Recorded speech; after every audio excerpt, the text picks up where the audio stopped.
So what's going to happen is you're going to start at one of these stations and we'll organize it for you.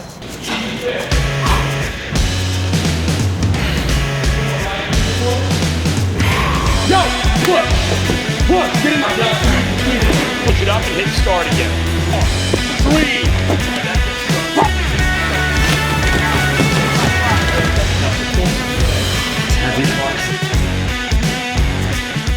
When you train the right way, smart, right? When you train smart and hard, but take a less is more approach, now you start to feel why this rest is paramount. You know, the GYST has given them a taste of an organized training system.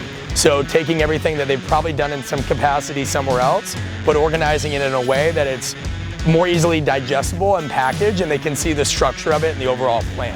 So that's one thing I want you guys to see why you're here is the big picture.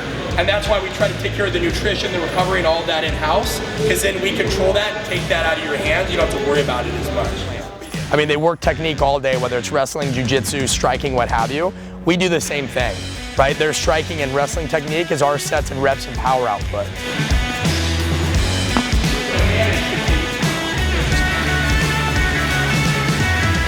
They know how to train elite athletes here, and it's not to say that our athletes aren't up to par. Many of our athletes are training the proper ways, but we want to give our athletes the absolute roadmap to how to maximize your career in the octagon and give you the keys to extend that window so that you may be able to fight a little bit longer than originally projected. I've never been a huge strength and conditioning guy. I tried to do a little bit to base and get some structure before I get into my camps. It's definitely, it's intense. Go, baby, go, push, fast. I like it, it's awesome. It's building that core and stability and just structure. So each and every day, there's more and more and more.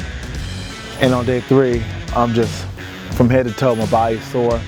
But I feel the gains. Well, like my strength and conditioning dropped off exponentially as soon as I started training at Rufus Sport, because I've been going, 5-6 days a week, twice a day, hard on all the 3 disciplines: jiu-jitsu, wrestling, and striking. So to get back into lifting weights and running sprints and doing more of the stuff I was normally accustomed to, it's been pretty cool.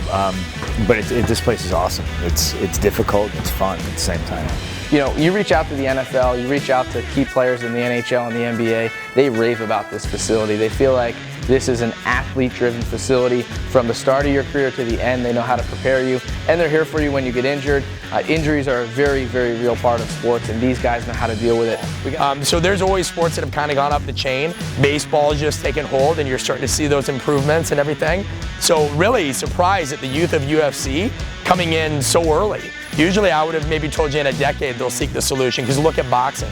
A lot of the old way of thinking, MMA way of thinking and training, it's antiquated, and it reflects in injuries and everything else like that. I mean, take nothing away from the fact that training for a UFC fight is probably harder than the fight itself, but there's also a huge component as far as just training is concerned. Like, how are you training smart? How are you training when your body's not getting broken down and you're pushing yourself to the limits, but at the same time, you're doing it in a smart way where you get the best out of your body. And I think this is something that Exos can teach. Everybody falls in love with sport specificity. The key with these guys is not the specificity. They get that when they're training. It's getting everything that they don't work on outside of the octagon and raising the resilience level through intelligent training and challenging the muscles supporting the movement. I've looked at these sports for a long time and thought, man, like, what could they do if they just had sound, planned, regimented training? You see all the circuits and people hitting heavy bags with baseball bats and saying they're working core strength and all this fancy hoopla, and you're really like, if they only knew